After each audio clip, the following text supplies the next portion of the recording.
Kako so sploh izvedeli za program, kako so izbrali partnerje, kako so se prijavili in kasneje izpeljali projekt in predvsem s čim lahko opogumijo vse tiste, ki se še nameravate prijaviti, pa ne gre za majhno društvo ali pa za velik javni zavod. Moramo vedeti, da vsako leto med približno 800 prijavami na razpisih Ustvarjalna Evropa projekti sodelovanja izberejo zgolj okoli 130 projektov. Prej smo videli podatek, mislim, da okrog 17%. Torej, kaj je ključ do uspeha? In prepričani smo, da to vedo naši raznoliki gosti, tako novinci kot izkušeni prijavitelji, tako nevladne organizacije kot javni zavodi in sicer tako na programih Ustvarjalna Evropa kot Obzorje Evropa. Pa dajmo povabiti vse štiri, ki bodo sodelovali na tej razpravi in sicer najprej vabim iz Delavskega doma Trbovlje Špelo Pavli Perko.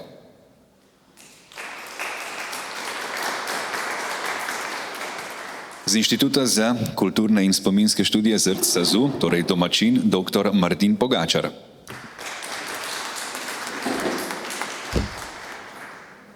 Z Policy Lab Ajda Pistotnik.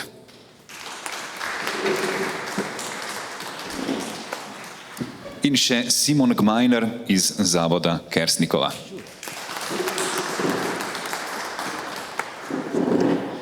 Ja, takole lepo, pozdravljeni, hvala Tanja.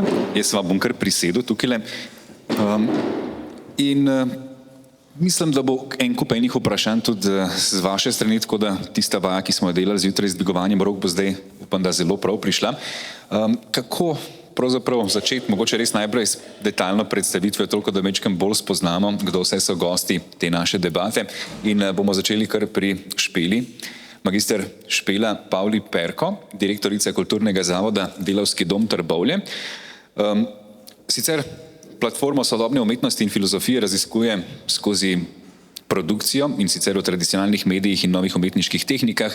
Vrsto let ste kuratorka festivala novomedijske kulture Speculum Artium, vodja mreže centrov raziskovalnih umetnosti in kulture, predvsem pa moramo izpostaviti Delavski dom Trbovlje, ki je sodobno kulturno stičišče Zasavja, kjer kultura nekako združuje nezdružljivo.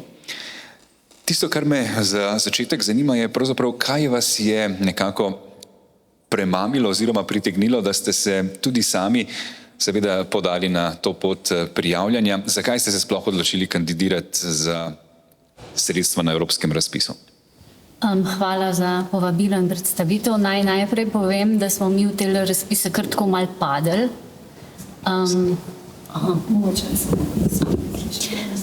In smo pri dveh razpisih partnerji, nismo prijavitelji. S tem, da lahko rečem, da pri enem so nas najdli naključno, ker smo se veliko ukvarjali z digitalizacijo kulturne dediščine, z novo tehnologijo in s tem.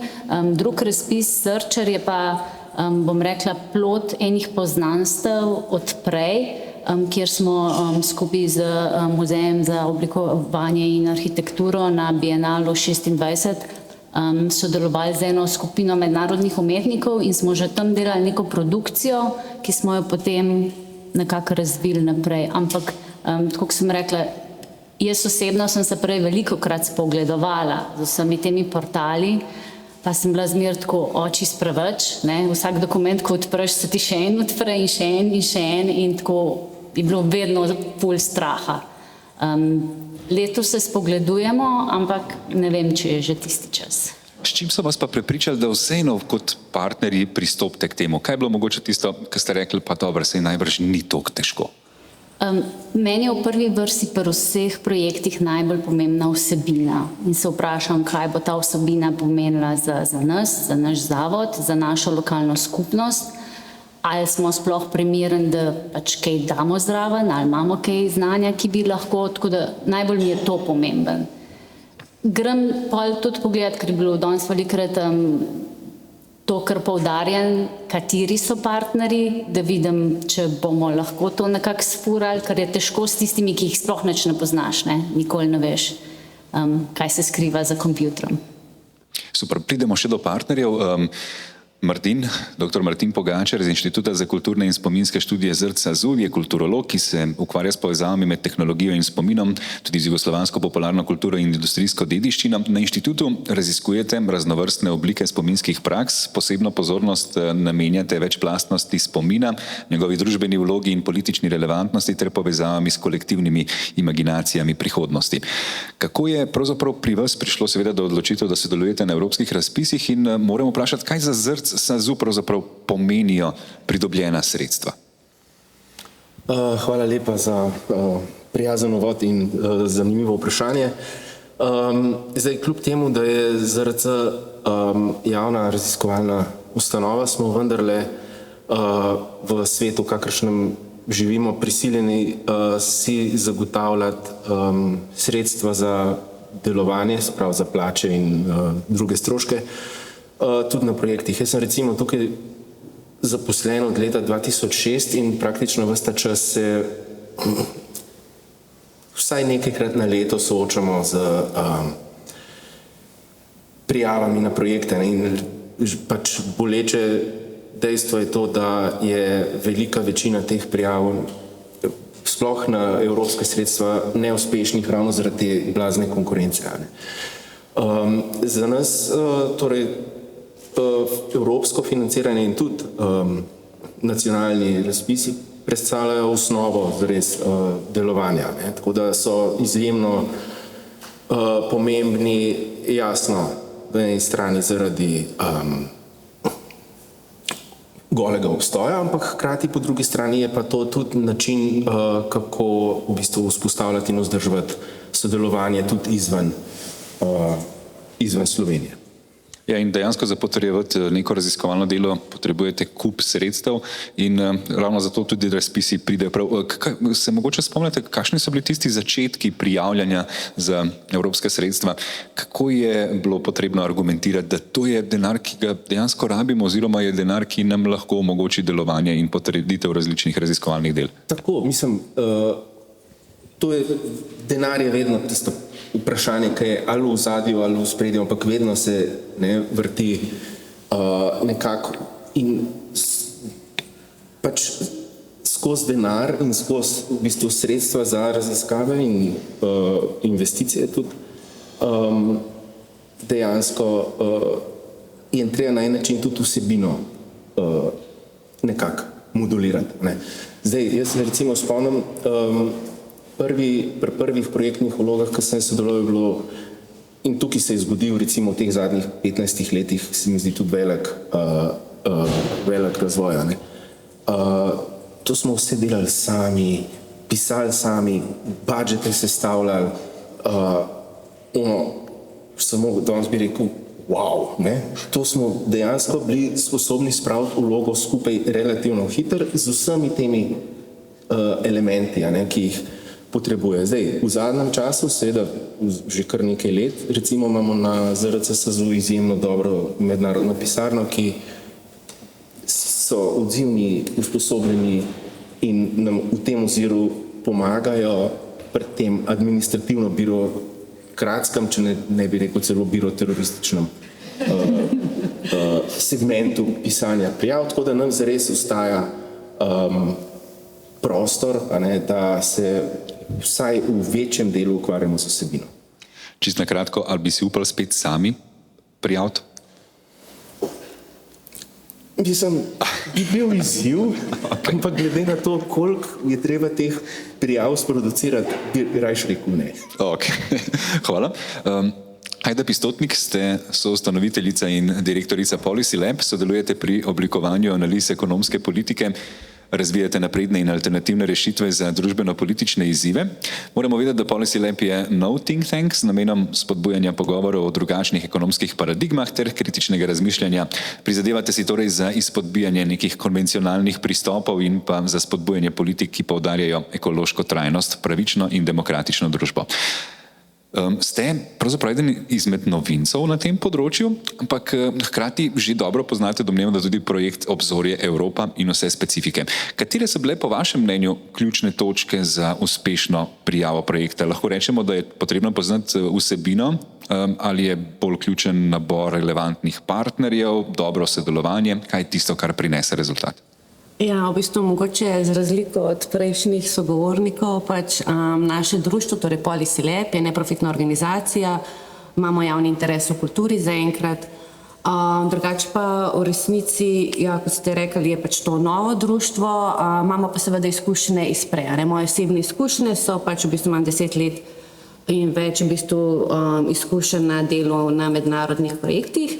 Večinoma ti mednarodni projekti so bili različni EU oziroma projekti Evropske komisije, je pa res, da je prvič to tudi zame, v bistvu Horizon.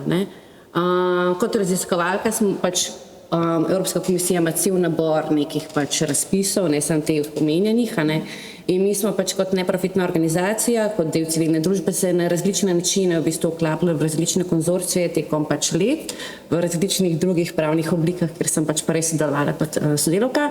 Zdaj so pa s Aljošo Slemaršakom, ki je raziskovalec tudi na Univerzi v Barceloni, v bistvu so ustanovila to društvo kot think tank, ampak jasno kot tudi nek raziskovalni inštitut. In v bistvu on ima te v bistvu izkušnje iz Horizona, ampak kaj pa v bistvu, da grem na vaše vprašanje, je v bistvu to, da kar je bilo pri nas ključno, je to, da smo poznali v bistvu partnerje odprej, oziroma veliko večino njih. Nas je 13 v konzorciju iz 10 držav. University of Cantabria je v bistvu lead, torej koordinator projekta.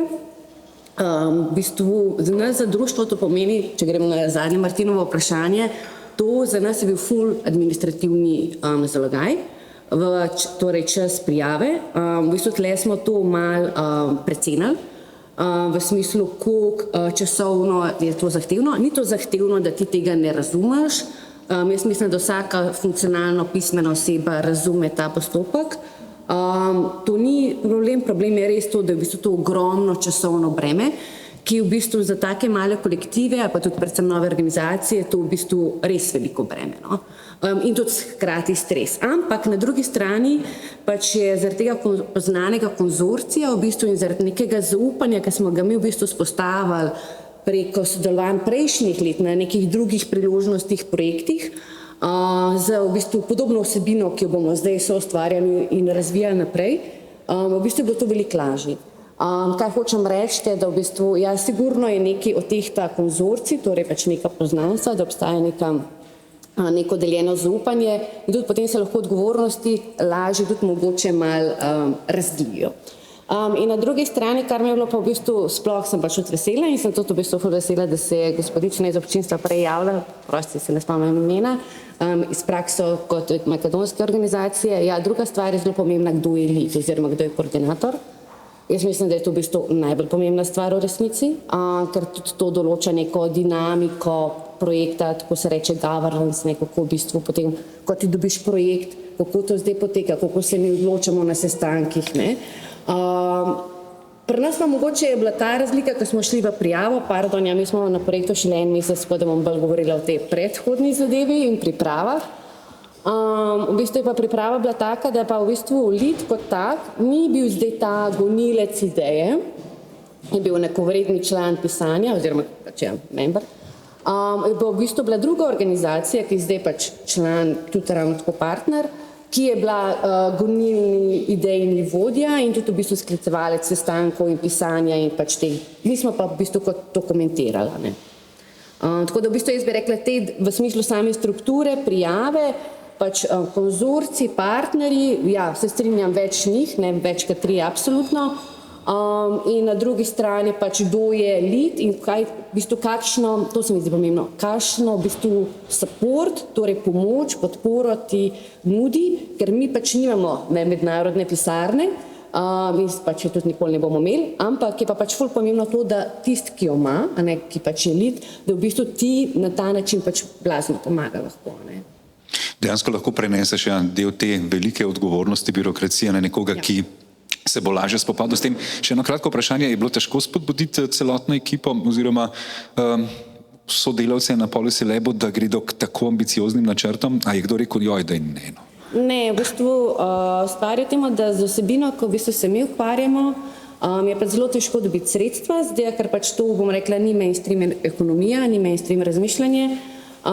Je v bistvu tudi naša ideja je, da v bistvu sooblikujemo javne diskurze, to je pač kar počnemo tudi preko raziskav in študij. In zaradi tega pač je v bistvu vsaka prilika, ki se nam kaže, predvsem, če je to v bistvu nekako na znanstvenem, strokovnem nivoju, se radi temu pridružimo, ker v bistvu ravno to je nekako pač jedro tega. Pravzaprav je bilo nekakšno logično nadaljevanje tega, kar že počnete.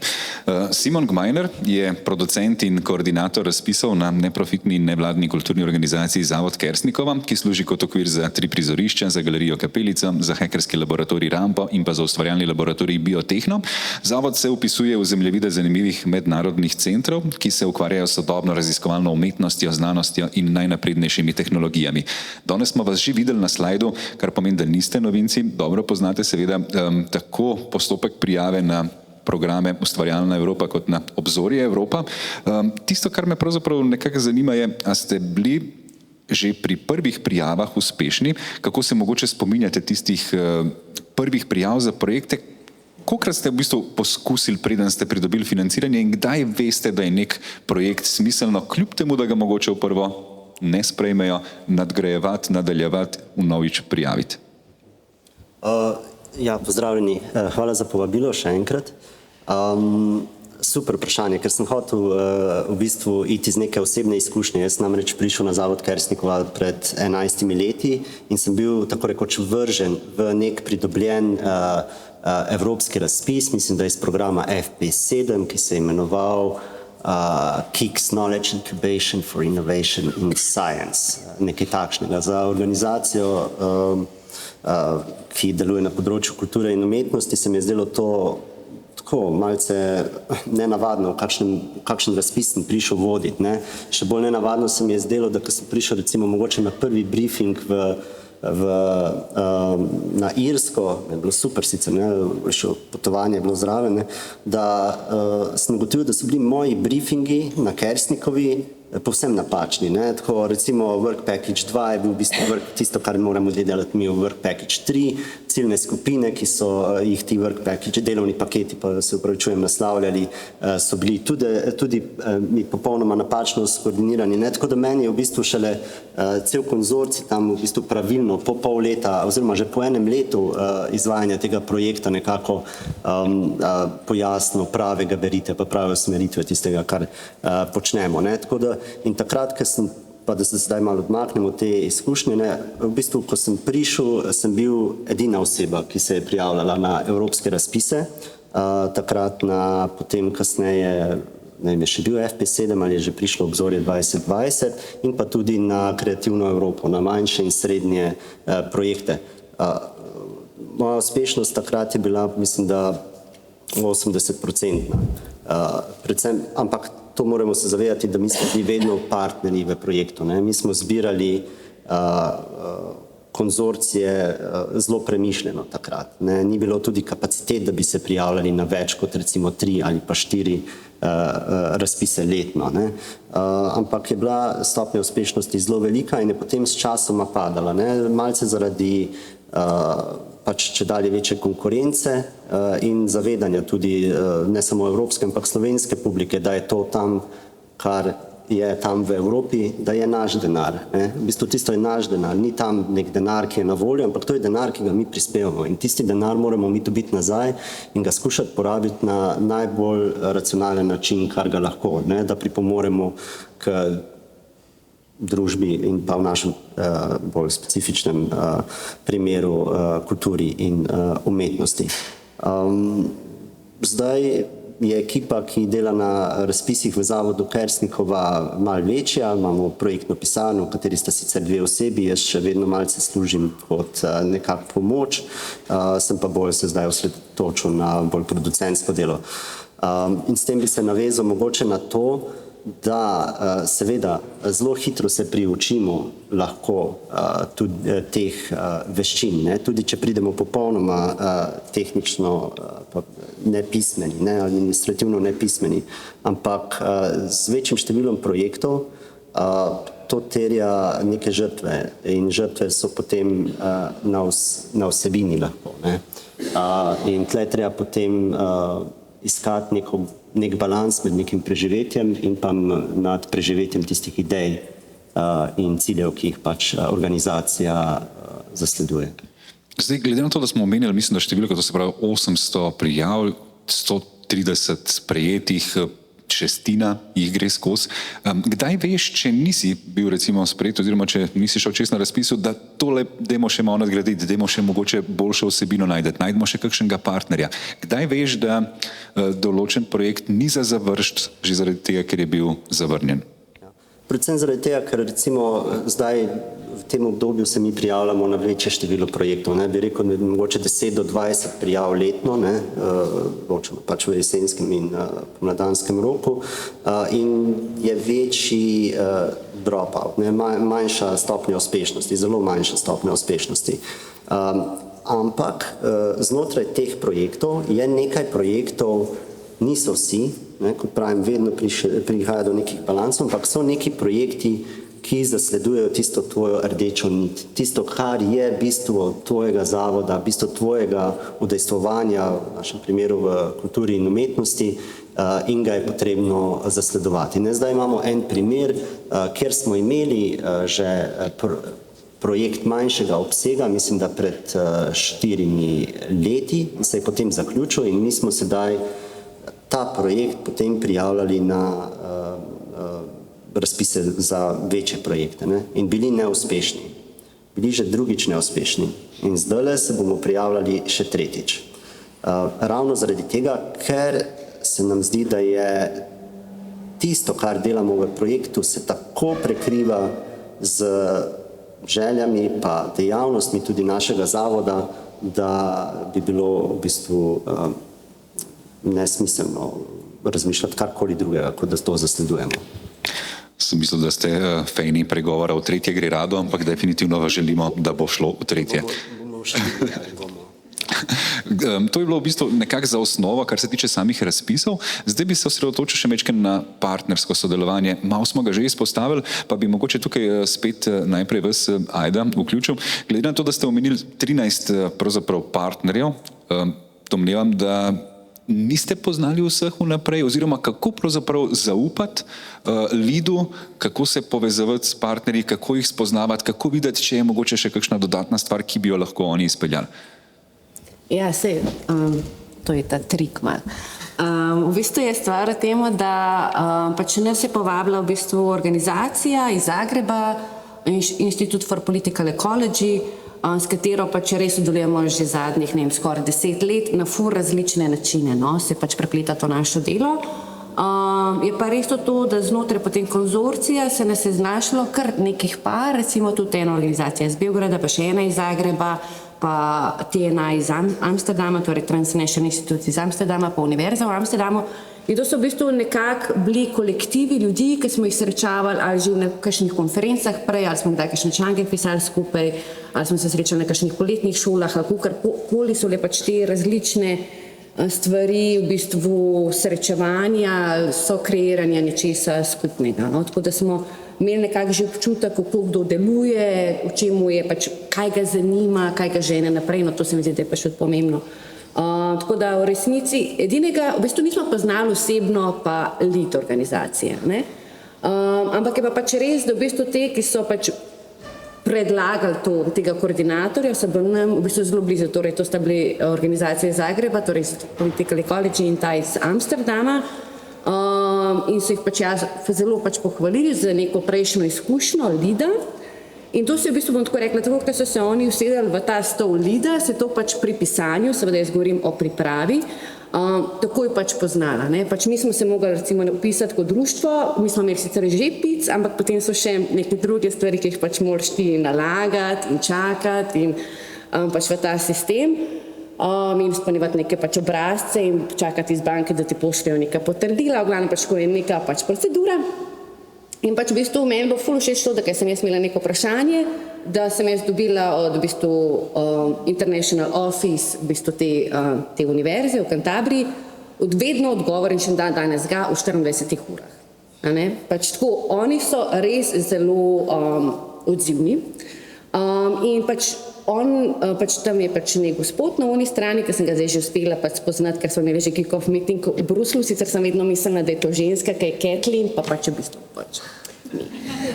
No, v glavnem, ampak ja, je bila stvar res taka, da on se je vedno tako pač trudil, da je, ne vem, meni poslal in print screen, mi tam narisal, kako te naj naredim, potem mi je pokazal, ponovadi mi je neke linke še pač pošiljal in to v bistvu, jaz sem imel samo vprašanje, jaz sem še nisem začela zares matrati s tem, jaz sem imela pač neko vprašanje in je on bil res meni fantastičen support, ne, kada bi v bistvu bil naš pač international office na nek način. Druga stvar, zakaj pa v bistvu je bila tudi, smo zaupali v bistvu Lidu, je pa to, ker, zato smo ga tudi predlagali in se vsi strinjali, da je Lid, ker v bistvu ta univerza oziroma te dva zaposlena na tej univerzi imate izkušnjo, in to je bilo tudi že rečeno prej, izkušnjo ocenjevanja Horizon, a ne, projektov. In smo tudi, ko smo pač pisali, je bila načeloma dinamika taka, da TNA iz Amsterdama je napisal snutek nečesa, ostali partnerji smo bili zmenjeni, da v 3-4 dneh gremo čez uno, kar je pač bilo narejeno, oziroma kar smo se zmenili, da naredimo. Zadnji teden smo pa pač se temu rečeli polishali pač tekst, kar je pač pomenilo, da se je Univerza v Cantabriji z referenco pač ocenjevalca v prejšnjih vlogah spravila na ta naš tekst kot ocenjevalec, ne? In v bistvu smo imeli pač tako dinamiko pač priprave. In zdaj smo se tudi v bistvu ful veliko tudi mi naučila, ne, ker so tudi oni nam dajali ful dobre komentarje, mislim tako, kaj bi bilo še treba tam narediti v prvem modelu, ki si bil ti recimo zadolžen za dopisati. To se mi zdi, da je bilo sicer že omenjeno, pa bi to pač se mi zdi, da je tudi bistveno pač v bistvu tle to poudariti.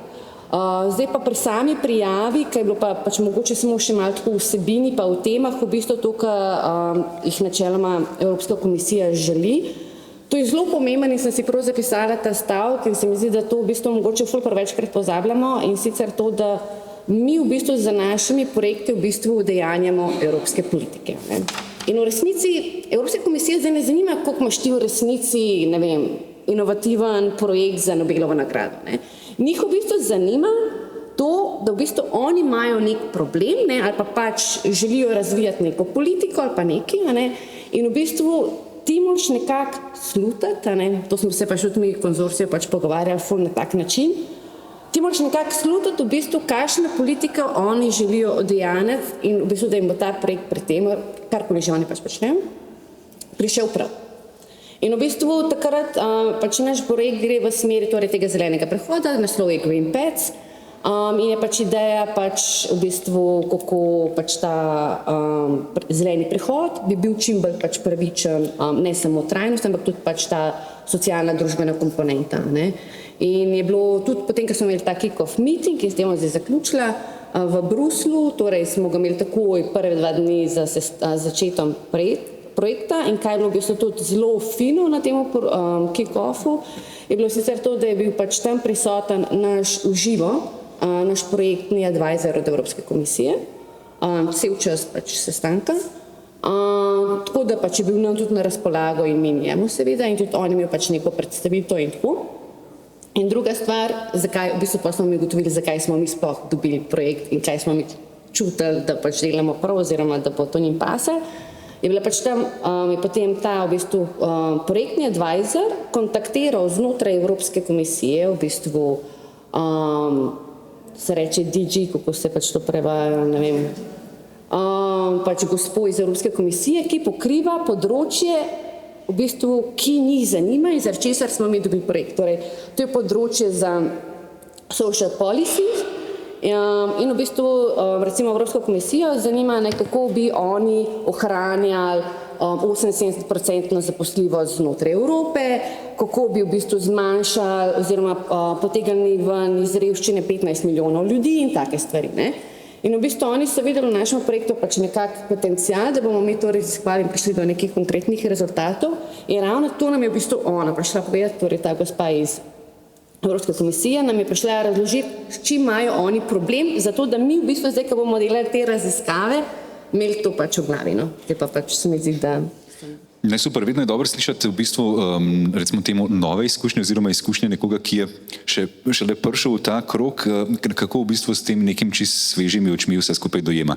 Martin, hotel sem vprašati v bistvu, kar se tiče navezave na projekt Muzej skupnega, ki je 4-letni projekt z 7 muzeji, 3 akademskimi ustanovami, 4 umetniškimi organizacijami, 2 pridruženima partnerjema. Kako pravzaprav, dosti podobno vprašanje, kakšni so prvi koraki pri vzpostavljanju teh partnerstv, pri tem, da sploh dobiš prave partnerje in kaj narediš, če je kakšen med njimi, kot smo danes slišali, ta termin mi je bil všeč, speči partner?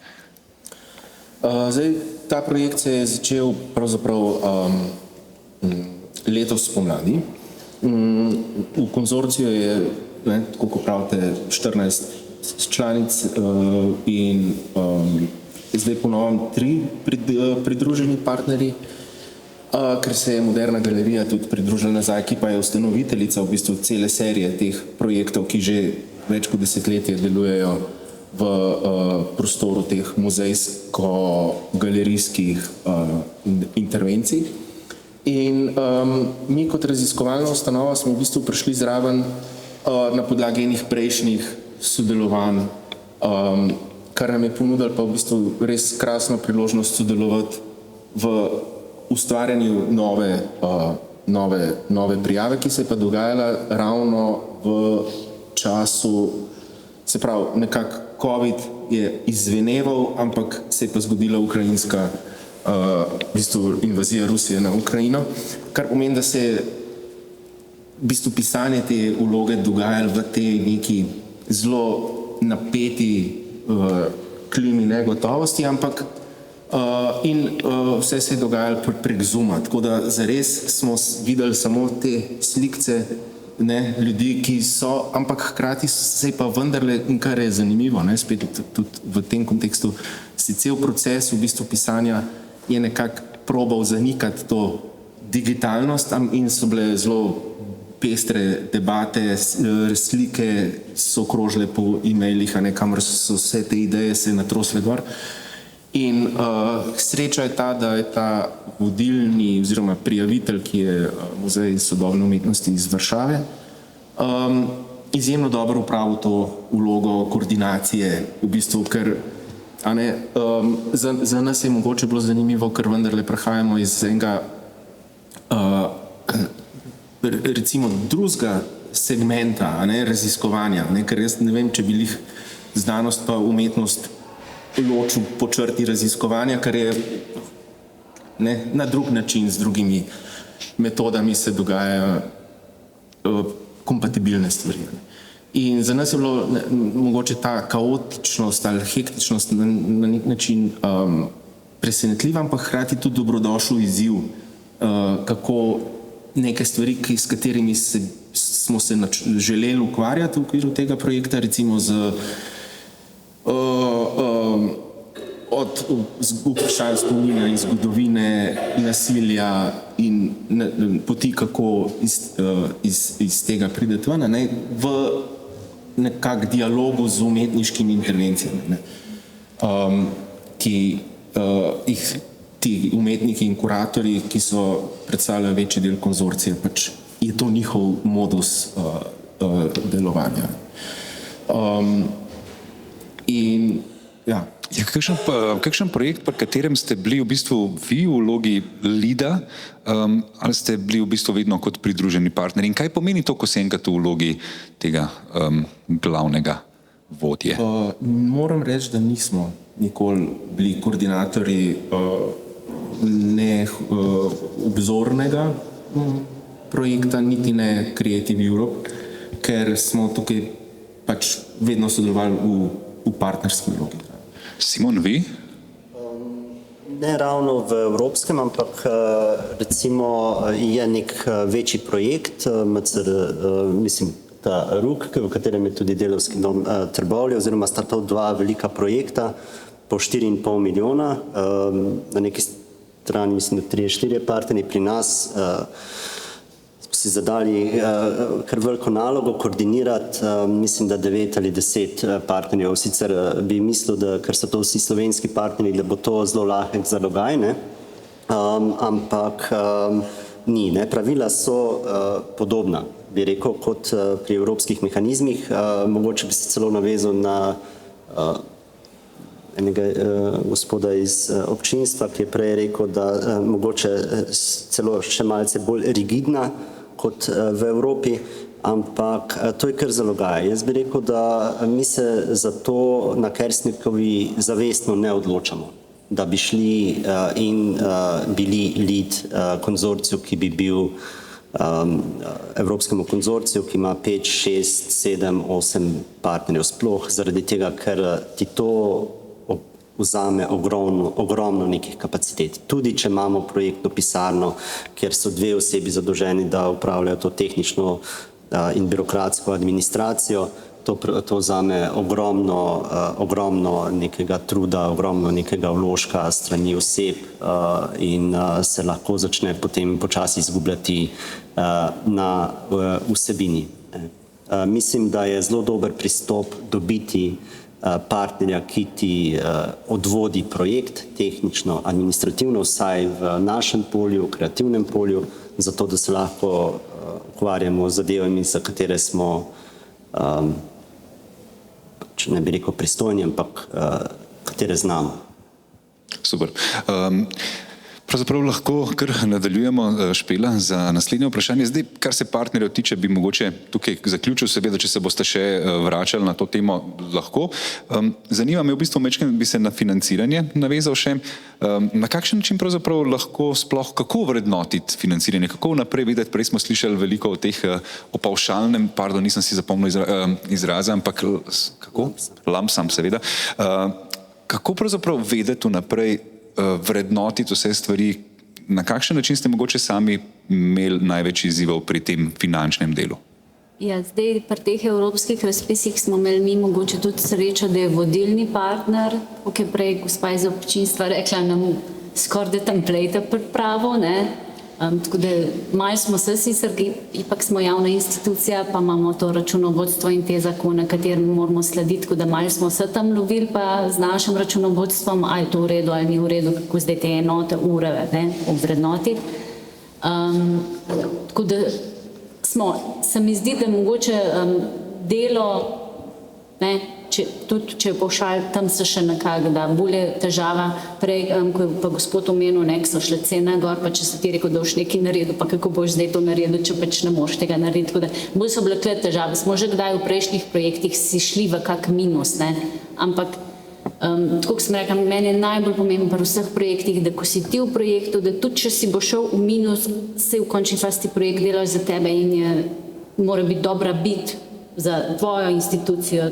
Ne, jaz si včasih rečem, meni je fajn je tu projekt, ko tudi če ne dobim denarja, bi ga vse nekako rada speljala. Mogoče v manjši obliki, ne, ampak ker pomeni, da tisti minus, ja, mogoče je minus v tistem trenutku, ampak če pa širšo sliko pogledaš, pa se si delal za sebe, ne, pa ni tak minus. Res. Kaj pa recimo, če pogledate čisto, kar se tiče samega tega finančnega dela, Obzorje Evropa smo slišali, seveda je 100%, kar se tiče tega, koliko finančnih sredstev pokrije. V čem je to lažje oziroma kaj je mogoče prednost tega, da ne potrebuješ lastnih pridobljenih virov financiranja? Ja, za nas je to zelo lažje, ker pač nimamo sredstev namenjenih, moramo na trgu nekako zaslužiti, ker smo javni zavod. Oziroma niti nimamo, bom rekla, tudi niti nimamo programskega denarja, da nam ga nekdo drug pokriva. Si ga moramo nekje drugje najti. In zato, bom rekla, so taki razpisi zelo dobrodošli za nas, ko smo, bom rekla, manjša institucija. Seveda je pa treba ukalkulirati tisti procent, 20-30, kolikor jih je, da ga boš nekako noter dobil, pa si pokril te stroške. Super, hvala. Simon, mogoče glede na to, da imate seveda izkušnje in z ustvarjalno Evropo in z Obzorje Evropa, na kakšen način tukaj vidite, je kakšna sploh razlika glede tega financiranja, glede na eni strani torej 100%, na drugi strani moraš vseeno poskrbeti za lastna pridobljena sredstva?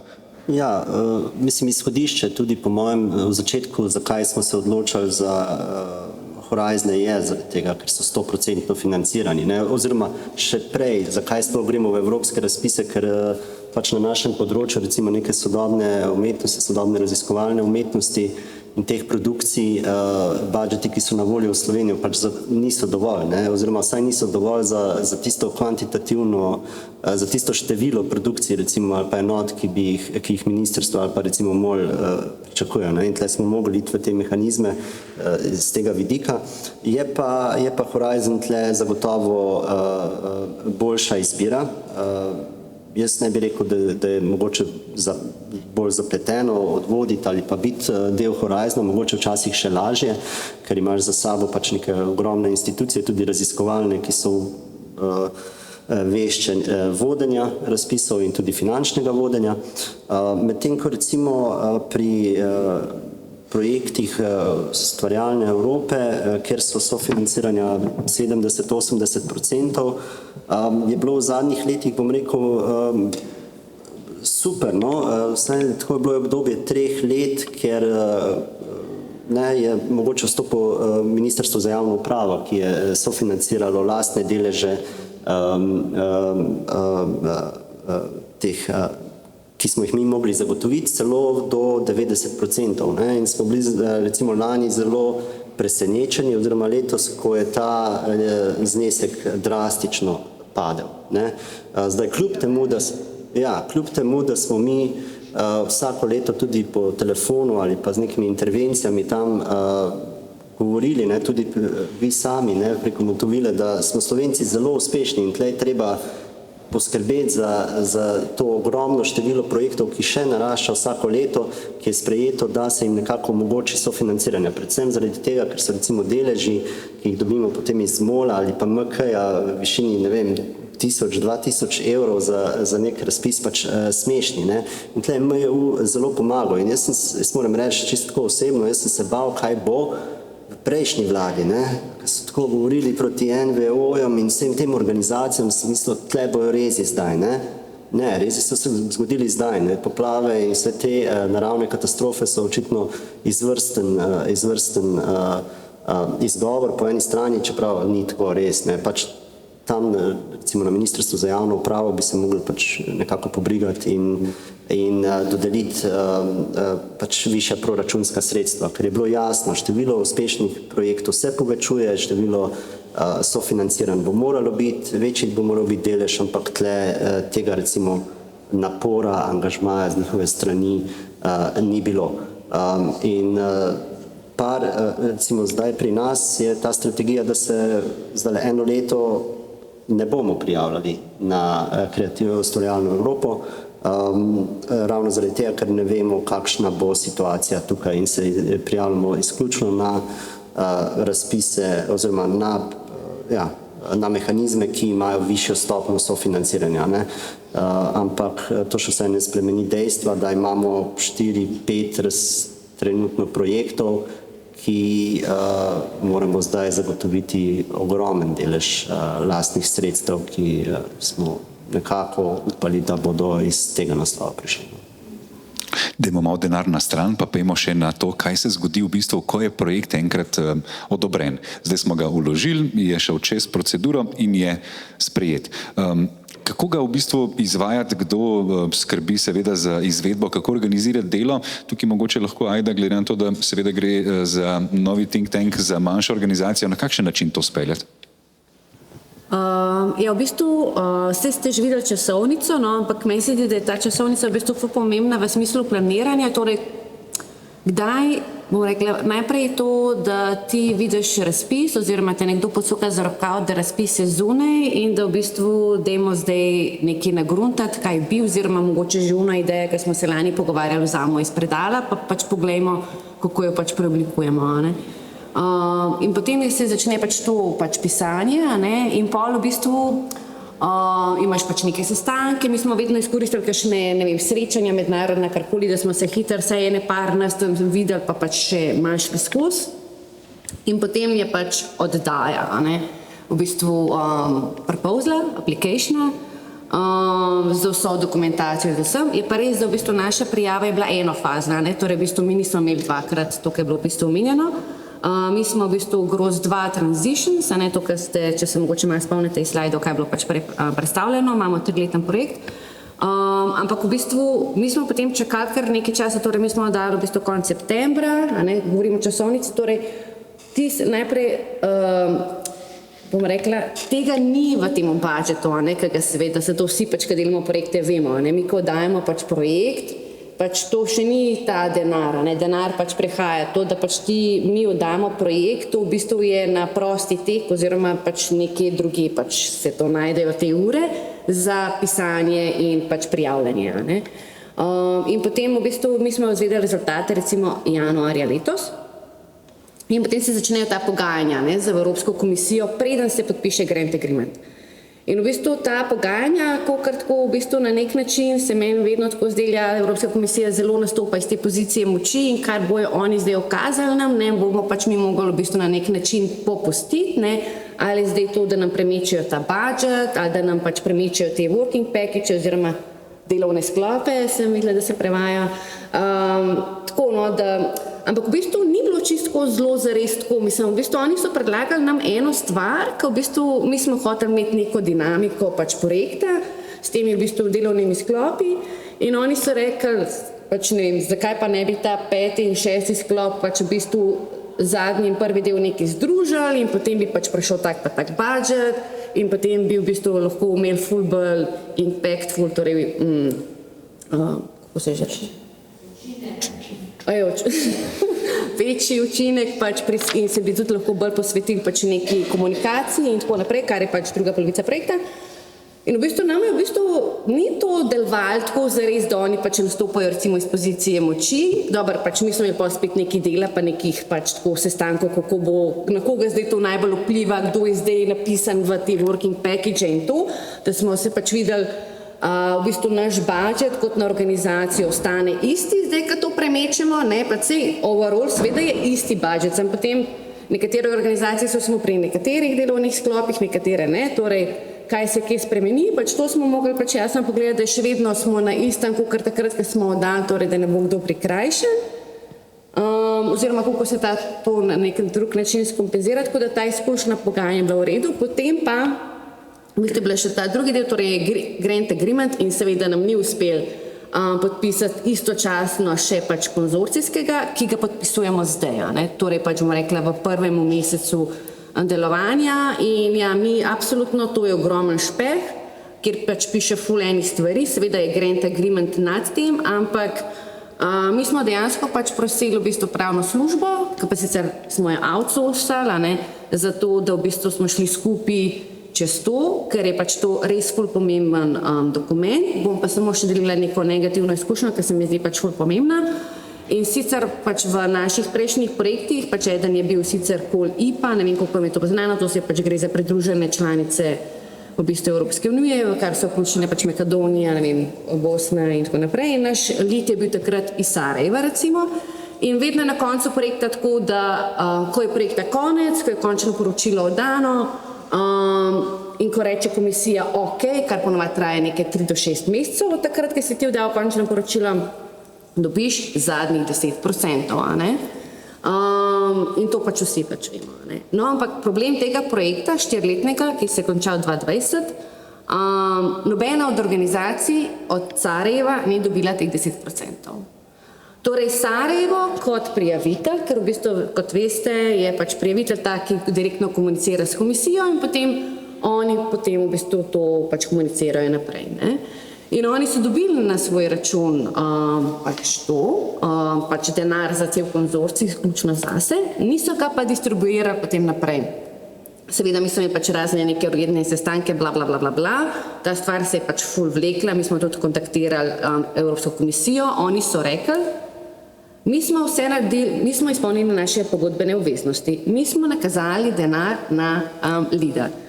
In v bistvu, in si pač tako pač malo pere roke in potem oni njih malo blacklistajo, tam pač je nek seznam, to v bistvu niti ne vem, če res obstaja.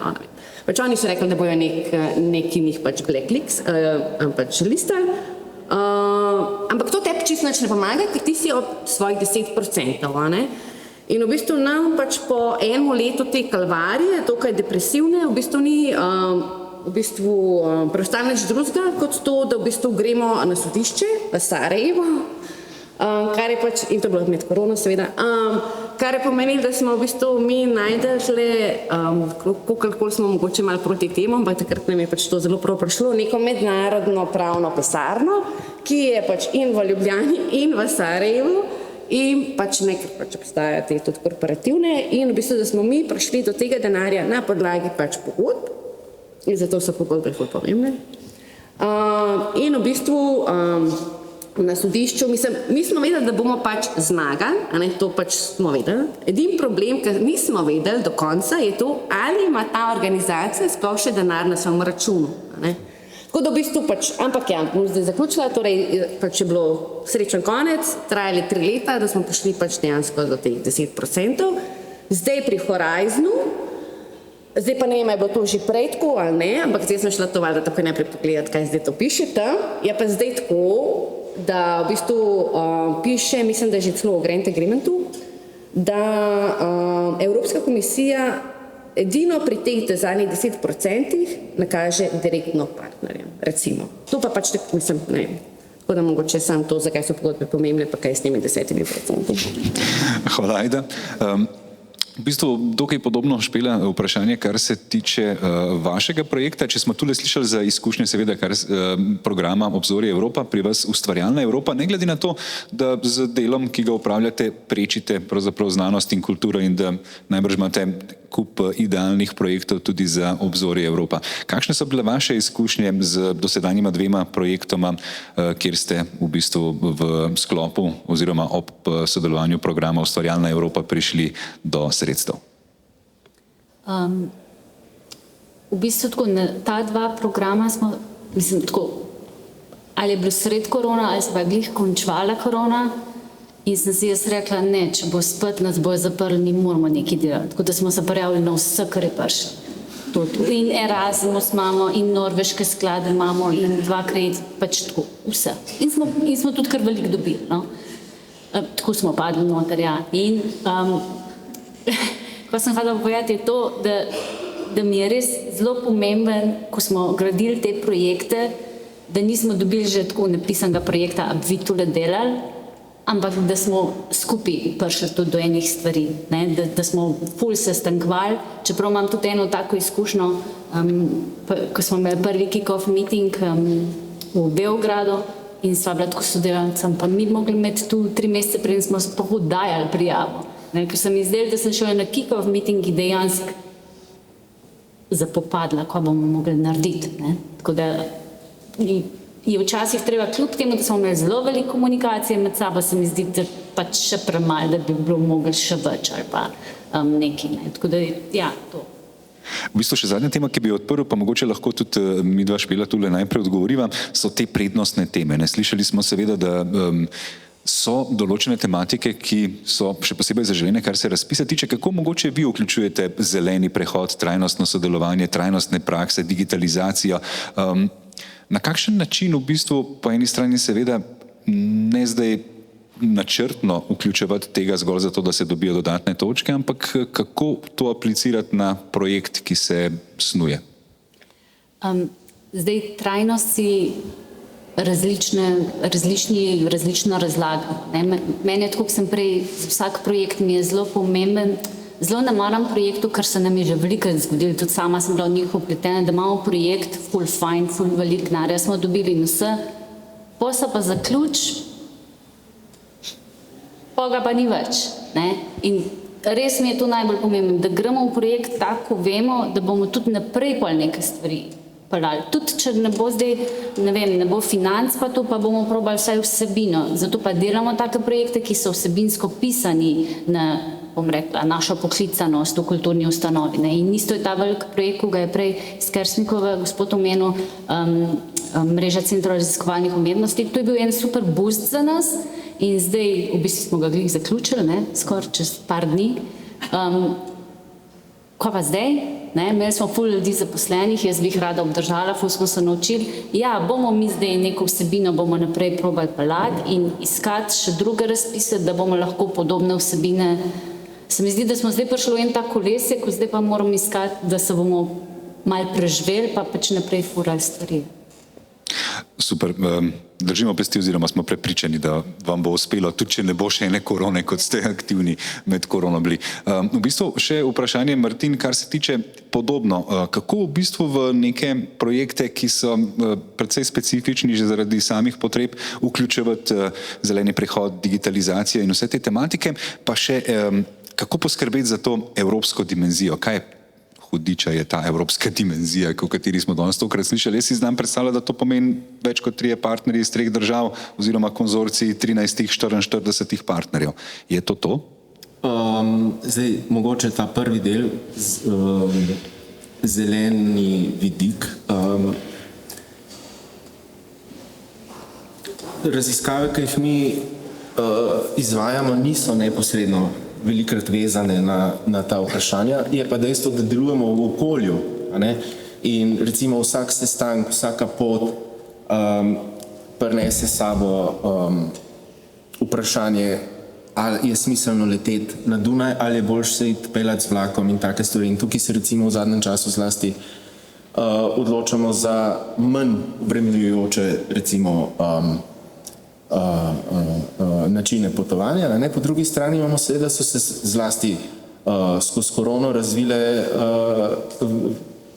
aplikacije oziroma videokonferenčne rešitve, ne? Ki na prvi pogled sicer izgledajo zelene, pa tudi same po sebi vedno ni. Ne? Digitalna cela scena vemo, da ima problem tudi okoljski, ne, za sabo. Kljub vsemu se je v praksi izkazalo, da je vedno fajn iskati nek balans, ker nekje bo treba nekako popustiti. Ne? Recimo, konkretno, ko smo sred korone in med začetkom tiste vojne pisali vlogo za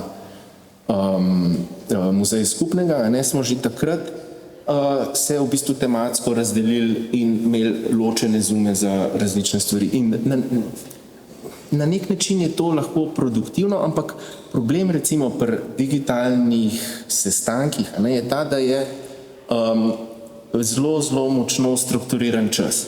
Ne. Zdaj se dobimo od 11 do 2 in to delamo. Ne. Ampak hkrati vemo, da vsak ustvarjalni proces zahteva nestrukturiran čas. Ne. In ni je tehnologije, ki nadomesti takle pogovor ali pa klepet ob kavi ali pa pivu. Ne. In tukaj se kaže problem. Tako da zdaj iz mojih izkušenj je, kot sem omenil, pomemben najti en balans. Recimo za neke operativne sestanke, kaj, kdo, kdaj, super.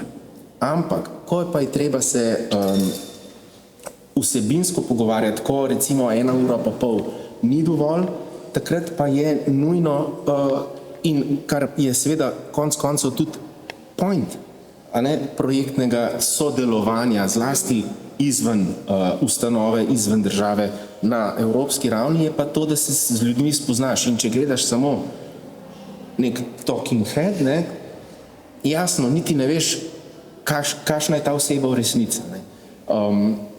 In spet v muzeju skupnega, ne, ki je že v izhodišču zasnovan zelo egalitarno na en način. Ne.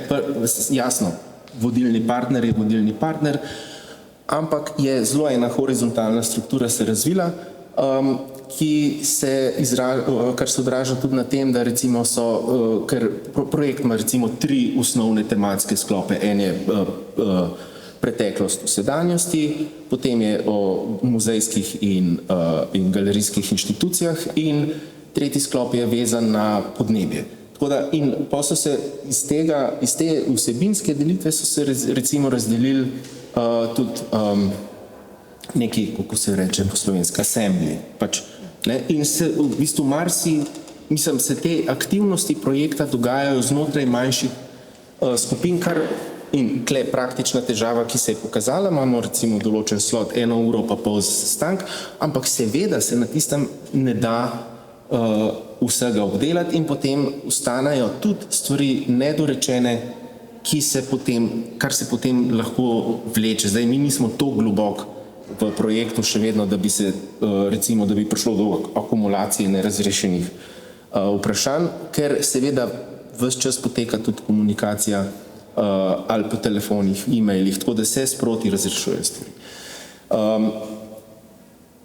Zdaj, če je nekako ta vidik vprašanja okoljske neke odgovornosti, a ne, se pa, kot sem že nakazal, nekako kaže tudi vprašanje te evropske dimenzije. Eno je seveda sodelovanje med inštitucijami, ustvarjanje novih poznanstv, sodelovanje in tako naprej.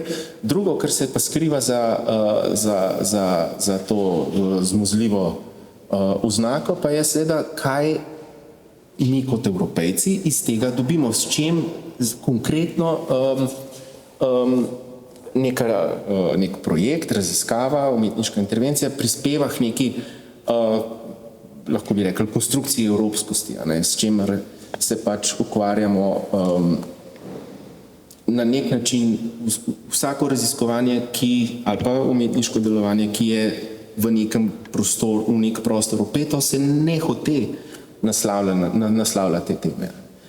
Tako da zdaj, jaz seveda končnega odgovora, kaj je evropska kako že? Dimenzija.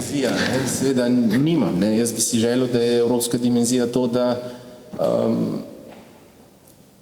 pač je raziskovanje, ki se ne samo, ki se dogaja v nekih mednarodnih konzorcijskih mrežah, ampak tudi raziskave in umetnost, ki se dogajajo v lokalnejših, nacionalnejših okoljih, da se najde načine, kako se tudi nekje drugje v tem zve in skratka, da prihaja tudi do nekih komplementarnosti izven mogoče neposrednih, oziroma enih zelo fokusiranih konzorcijev ali umetniško-kuratorskih ali raziskovalnih.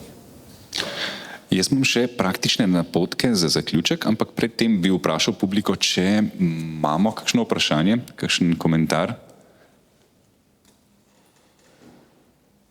Ok, to ni vaša zadnja priložnost, tako da vas bomo še vprašali. Kar se tiče praktičnih napotkov, mogoče lahko začnemo kar tukaj, Simon. Ali moraš biti najprej uspešen pri črpanju sredstev na domačih projektih, da lahko sploh razmišljaš o tem? Mislim, da smo danes zjutraj, ko je gospod Boh začel z nagovorom, je dejal, da včasih se nam zdijo tovrstni programi utopično daleč. Zakaj mogoče lahko rečemo, da ne, oziroma kako lahko opogumimo tiste, ki razmišljajo tako? Ja, ravno prej so se z Darjo, mislim, da pogovarjala, ne, jaz potegnem neko usporednico z prejšnjo državo, ker smo pač živeli noter, ne, zdaj ta denar, ta mehanizmi, ki obstajajo v Evropi, je tako, bi lahko na njih gledali kot na prejšnje zvezne mehanizme, ki so bili v odnosu na republiške. Ne, jaz mislim, da ne rabiš biti uspešen doma pri črpanju. Ne, posebej, če imaš možnosti in mehanizme, ki te 100% podpirajo. Včasih bom celo rekel, da je bolje, da se odmakneš nekje od domačih financerjev, od domače, ne vem, bom rekel, dnevne politike, dnevne ideologije, dnevnih, bom rekel, smernic. Ne, tle smo dosti govorili v Evropi, ne, te smernice, ki jih ima danes Evropa in se jih pač malce bom rekel, prilagaja vsako leto, stojijo na nekih vrednotah, ki jih je Evropa recimo identificirala, ne, da so to tisto naše bistvo in da more pač tudi naše gospodarstvo in vse skupaj našo ustvarjalnost potem sloneti na temu. Ne, in to, kar se je identificiralo, so neke družbene vrednote, ki si ne moremo zatiskati oči, da obstajajo v tem okolju, v katerem živimo. Ne. In se mi zdi, da je v tem oziru mogoče Evropa celo včasih boljši naslov za iskati priložnosti kot pa doma. Super. Ajda, mogoče lahko rečemo, kar se tiče kot novinci, seveda ste na tem področju tudi tisti, ki vas lahko najbolj relevantno vprašamo, kaj mogoče pogreša nekdo, ki se prijavlja na programe? Kaj je tisto, kar še manjka, kaj bi si želeli? Mislim, pač to sicer, mislim, da nam nikoli obstajalo, ampak pa ne sam pri nas to tako sicer v EU, ampak recimo ravno ta pripravljalni čas, ki je pač v bistvu dejansko ful dolg in v določenih momentih zelo intenziven, ne takrat, ko oddajaš in pišeš prijavo, tako kot sem rekla, to je v bistvu nek čast, ki pač ga ne krije prihajajoči morda uspešen projekt, da ne to kriješ pač nekako organizacije krijejo sama. Recimo društvo, kar pač je naše, a ne je neprofitno, v bistvu s tem sicer jaz sem tudi neodvisno, imam s tem neko svobodo, ampak smo majhni in jasno to pač pomeni pač nek ful velik handicap, ne? Da dejansko pač to se dogaja ali v prostem času ali pa pač na račun nečesa drugega, ne? In to pisanje je res pač v našem primeru bilo zelo intenzivno, mi smo pisali v bistvu to 3 mesece, a ne, če pač tako rečem, mi smo začeli se nekako oblikovati takoj, ko je bil zunaj pač call, torej razpis, maja, septembra konc je bil pač oddaja, januarja smo izvedeli rezultate, potem se je začelo administracija na eni strani s portalom in na drugi strani pač pogajanja, a ne, in je v bistvu to pač bil, bom rekla, zastonsko delo iz naše strani, a ne, branje grant agreementa in pač vse te stvari, dokler v bistvu nismo prišli do 1. oktobra, ne, in v bistvu cel ta proces, ki je v bistvu daljši kot 1 leto, ti v bistvu si pač delaš zastonj, kljub temu, da je tvoj projekt pač recimo uspešen, ne. Mislim, ravno zdaj, ker je sicer uspešen, pardon. Na drugi strani pa v bistvu, kaj pogrešam, ja ne vem, v bistvu meni se zdi, jaz bi mogoče šla samo na to prejšnje tvoje vprašanje, no, ker mogoče to, kaj pogrešam, imajo mogoče drugi kaj bolj, večjo ta imaginarij tega, ampak v bistvu jaz bi tle rekla, no, jaz bi se tle ful strinjala s tem, ne, da recimo za vsebine, ki jih pač mi delamo, so prisotne predvsem v znanstveni skupnosti mednarodno. V Sloveniji tega skoraj ni, ne, torej, ko mi govorimo o odrasti oziroma v angleščini degrowthu, ne, pač čeprav je, ne vem, konferenca potekala v Evropskem parlamentu letos maja, Beyond Growth in tako naprej, ampak pri nas politika tega ne sliši, strokovna javnost tega ne sliši, mainstream mediji so proti in v bistvu mi z razpisi pri nas, če bi mi bili iskreni in prijavljali projekt Odrast Something, pač ne bi dobili sredstva, ne, ker bi pač izpadali nori. In nas noben ne bi dal za to denarja, ne. In na drugi strani, v bistvu hkrati pa tudi to res, ne, da to za nas ni novo, ne. Mi konstantno, torej jaz in Aljoša, sobivava v mednarodnem prostoru, ne. In v bistvu to je za naju smiselno, da v bistvu to sobivanje v bistvu krepiva, širiva in to nam omogočajo v bistvu ne samo vsebine, ampak tudi v bistvu ta neka dinamika dela, ne. Tako da pač ja bi se ful strinjala, no, da v bistvu, če je to nekako to, kar vam omogoča, ker jaz se tudi le strinjam, pač to, kar ponujajo, ne vem, MOL, MJU in to, ne, in ta smešna sofinanciranja, ki so pač by the way predvidljiva, ne, se ve, koliko projektov se dobi novih tudi sicer, ne, in se to lahko komot načrtuje, ne, in da zmanjka denarja za neke sofinanciranja, mislim, to je meni tako neresno, ne. Super, hvala. Martin, še v bistvu vprašanje, kot smo slišali tudi zdaj od Ajde, mogoče res lažje tudi vi poveste, a so kakšne stvari, ki jih še pogrešate, ki bi jih radi, danes smo veliko govorili o muzeju skupnega, ampak hkrati recimo tudi Create to Connect, Create to Impact v bistvu predstavlja neko nadgradnjo, gre za projekt, ki ima že desetletje trajanja, torej gre za neko časovno obdobje, v katerem lahko govorimo o tem, kaj bi si mogoče še želeli, kaj se je že uredilo, kaj pa bi bilo fajn, da bi še mogoče malo. Zdaj, po mojem, ena velika težava s projektnim financiranjem je to, kar je že tudi bilo nekako namignjeno, je vprašanje kontinuitete dela, ne? Ker, kot vemo, projekti ponavadi trajajo 3 leta in prvo leto nekako, zdaj če malo skiciram oziroma se ogrevamo, drugo leto delamo, tretje leto zaključujemo in hkrati že pišemo vsaj 2 novi vlogi.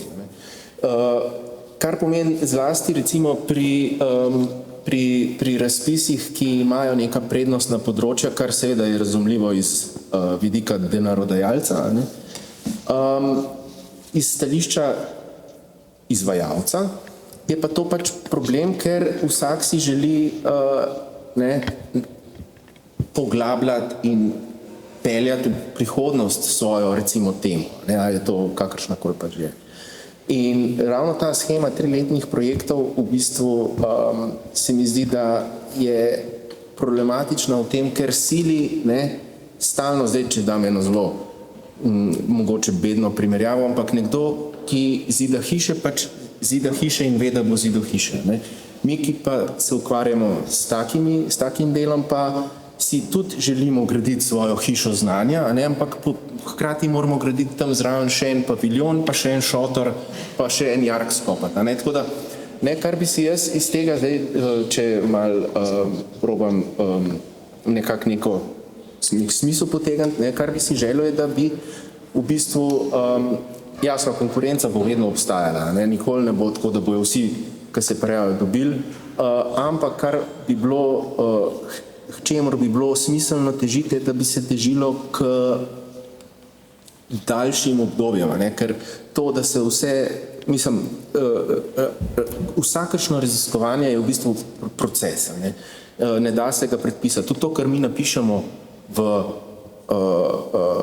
vlogo, to je v bistvu neko predvidevanje. Ne? In z tega vidika so na nek način zelo problematične tudi vse te od načrtov, od tega, kakšen bo impact imel, koliko bo ljudi kam prišlo. Mislim, res ne vem, kaj bo od leta 2026.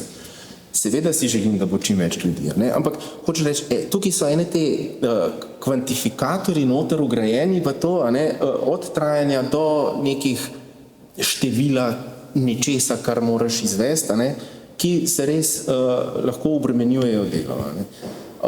Tako da na nek način eden od možnih scenarijev bi bil, da bi obdobje financiranja iz naslova enega projekta, da bi bilo pač daljše in da se da nameniti več časa, ker hkrati, kakor vemo, da je, mislim, tako, kot sem prej omenil, tako, kot je težko, tako, kot rabimo za ustvarjalnost nek nestrukturiran čas, ga pa te projekti želijo strukturirati.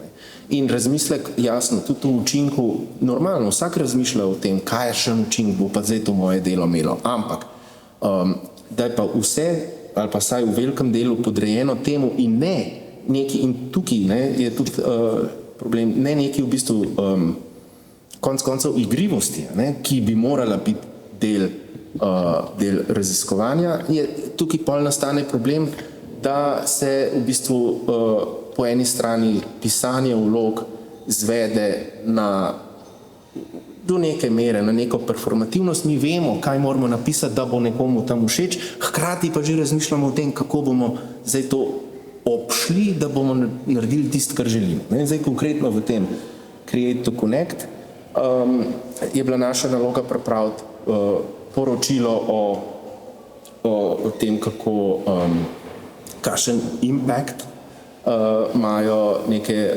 gledališke intervencije. Zdaj s kolegico, ki smo na tem projektu sodelovali, so nekako rekli, ok, poročilo vse je fajn, ampak so se potem odločila, da ne bova napisala tega poročila, ampak sva to poročilo nekako preformirala v zbornik, v knjigo, ki je poleg tega, da je izjemno lepo oblikovana, tudi prinesla, se mi zdi, ene relevantne tematizacije tega vprašanja, kar naj bi tisto poročilo v bistvu predstavljalo. Tako da, vedno je kle v bistvu znotraj enega relativno rigidnega sistema, ki jasno pušča že sam po sebi nekaj prostora, je naša po eni strani naloga in priložnost iskanje teh nekih kreativnih žepkov, kako iz tega pač seveda zadostiti razpisnim pogojem, ampak hkrati tudi nekaj zase iz tega potegniti.